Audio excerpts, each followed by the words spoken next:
तकरीब से खिताब में वज़ीर ख़जाना मोहम्मद औरंगज़ेब ने कहा कि तनख्वाहदार तबके पर टैक्सेस का बोझ कम करने की कोशिश कर रहे हैं।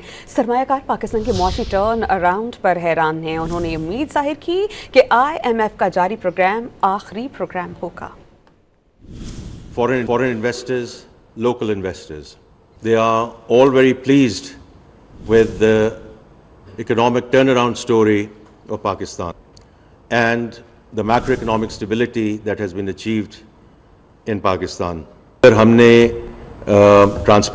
transparency लानी है, अगर we are going to stop the theft, leakage, corruption, the only way to do it is by reducing the human intervention in everything that we do in FBR, especially in terms of simplifying the returns and the tax forms of the salaried class. Right? So that's our attempt that before we get to end of September, we get this one done.